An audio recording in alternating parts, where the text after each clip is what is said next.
So far in our lectures, we've referenced terms such as accountable care organization and patient-centered medical home. These are just two of the delivery structures that support value-based care. So now that we've covered the basics of value-based care payment, I want to turn to delivery structures that support value-based care.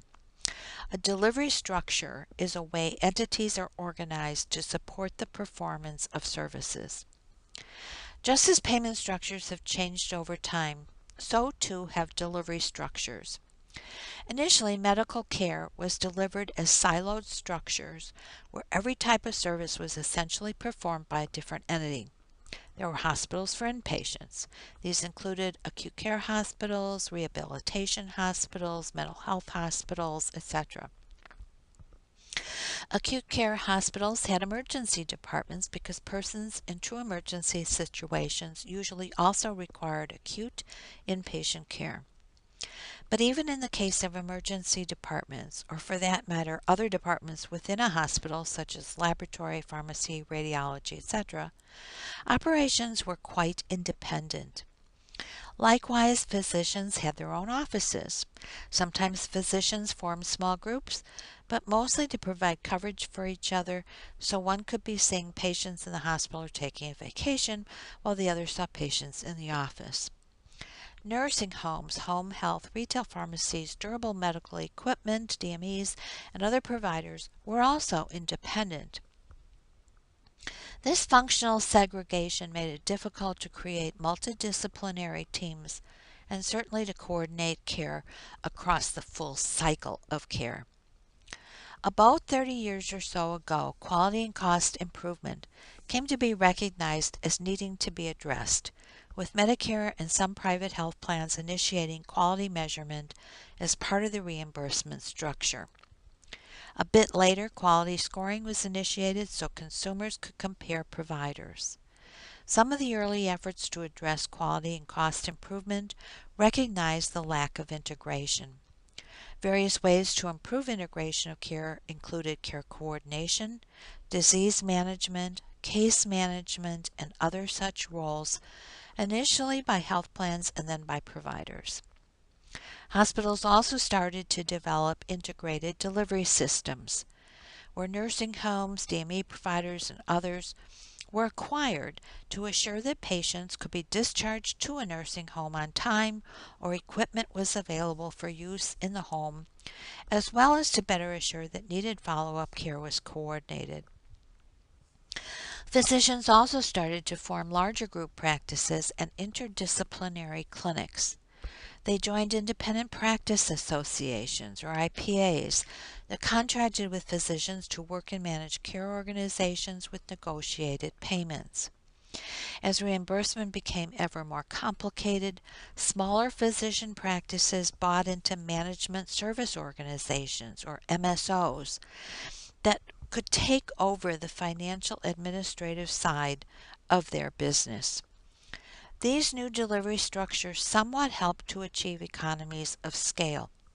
There was some evidence to suggest that some of these structures did improve quality of care and outcomes, although there were also a number of failures or at least less successful ventures. Today, most independent providers are small and struggle to successfully compete. So, improving care through focusing on specialization may seem inconsistent with moving from silos to integrated models of care delivery. In this case, however, the focus is on the continuum of care for a given type of disease. Such a model can ensure that there is a clear path for following patients from diagnosis through all aspects of treatment in a care setting and at home and beyond to the community at large. Patient-centered medical homes and centers of excellence are the two primary delivery structures for such focus. Let's look at patient-centered medical home first. This has been defined by the National Academy of Medicine as health care that establishes a partnership among practitioners, patients, and their families when appropriate, to ensure that decisions with respect to patients' wants, needs, and preferences, and that patients have the education and support they require to make decisions and participate in their own care. Patient-centered medical home was initially conceived by the American Academy of Pediatrics in 1967 and adopted in the late 1970s by the American Academy of Family Physicians as one of its 7 tenets of quality care.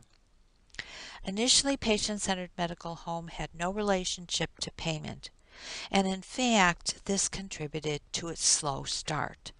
Expanded access to patients, such as office hours on Saturday and broadened telephone coverage, coordinating care with other providers, and some of the quality measurement activities required by patient-centered medical homes were all new and time-consuming.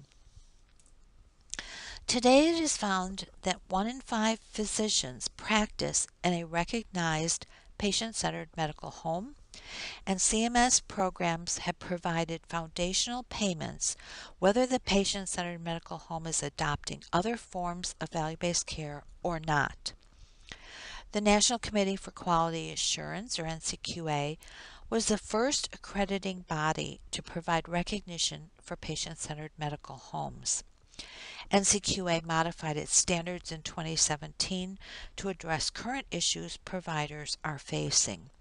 For example, the team-based care and practice organization standard supports efficiencies through greater use of nurse practitioners and physician assistants, reducing cost and relieving physicians to focus more closely on more complex patients.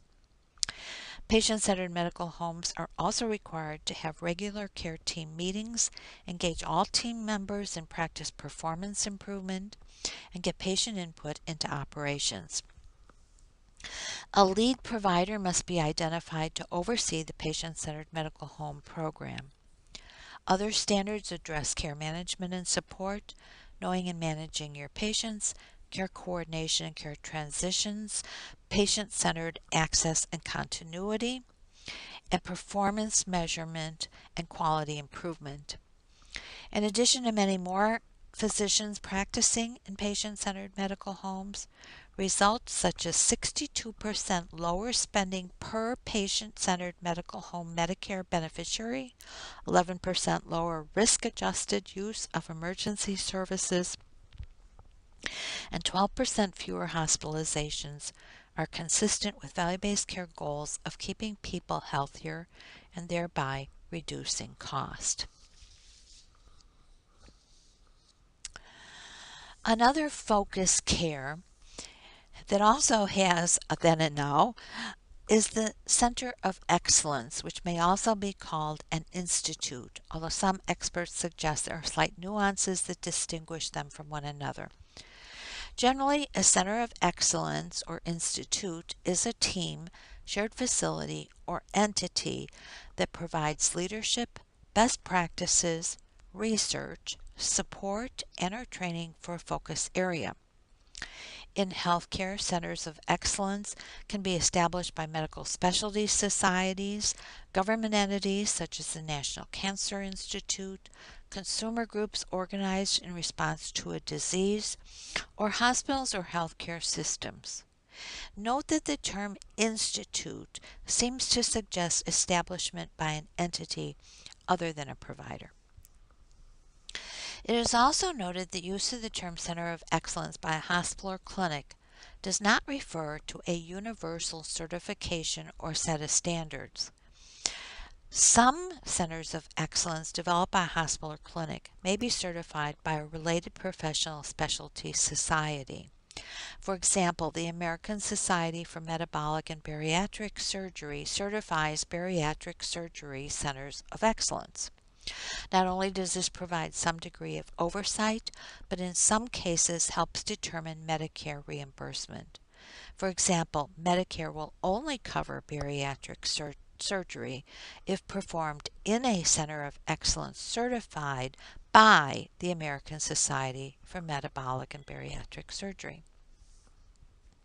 Hospital-based centers of excellence offer a comprehensive, patient-centered continuum of care provided by a multidisciplinary team for disease-based medical management of chronic type conditions that generate recurring symptoms and high cost. They support value-based care through their efficiencies of service, standardization, transparency, and accountability.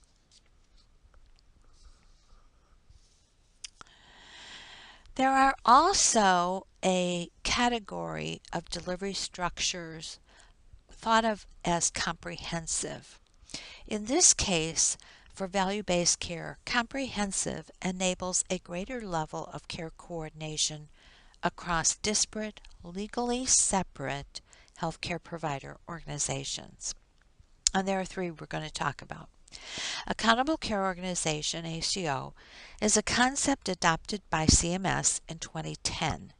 It is a group of providers, hospitals and physicians, health plans, and others who voluntarily come together to provide coordinated, high-quality care to populations of patients. The population may be defined by a combination of coverage such as Medicare beneficiaries, geography, and or other attributes, and may or may not include patients of a given provider. In fact, that patients may be assigned to providers they never have seen because they have not been seen by any provider under Medicare, for example, has been a sticking point for physicians. Patients who rarely seek medical care typically have complex chronic conditions that raise the likelihood of adding, not reducing, costs, potentially putting these providers at greater risk for overall losses in a value-based payment structure.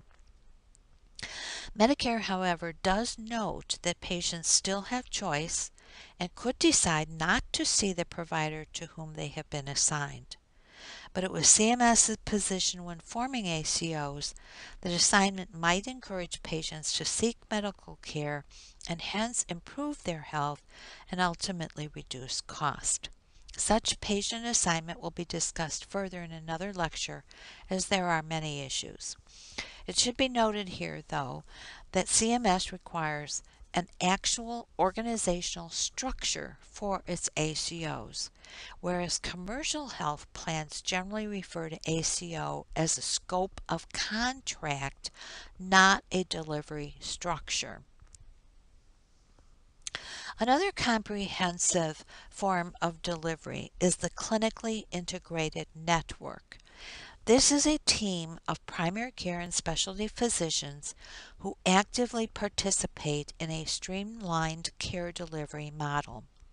Because collective bargaining by physicians that compete with each other is considered anti-competitive and prohibited by the Federal Trade Commission, the Federal Trade Commission has defined the clinically integrated network specifically as an active and ongoing program to evaluate and modify practice patterns by the clinically integrated network's physician participants and create a high degree of interdependence and cooperation among the physicians to control costs and ensure quality. They must demonstrate quality and efficiency improvement, deploy consistent clinical protocols across the clinically integrated network, monitor physician and clinically integrated network performance, and have a collective financial investment in a reporting system.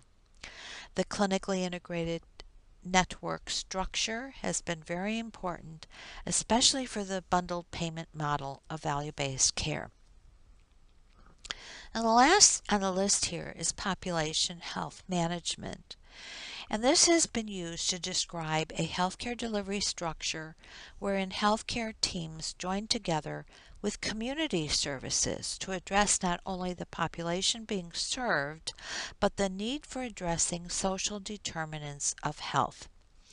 It is a coming together, so to speak, of medicine and population health, which is the science and art of preventing disease, prolonging life, and promoting health through the organized efforts and informed choices of society, organizations, public and private communities, and individuals. Though population health management is a less formal delivery structure than ACOs and CINs, the philosophy is one that many are advancing for value based care to succeed. Where CMS continues to seek formation of ACOs, most commercial health plans leave such structuring to the provider organizations themselves. While this results in an integrated delivery system potentially having one or even more than one ACO structure, as well as one or more clinically integrated delivery networks, and all embracing population health management as a means to be successful in value based care.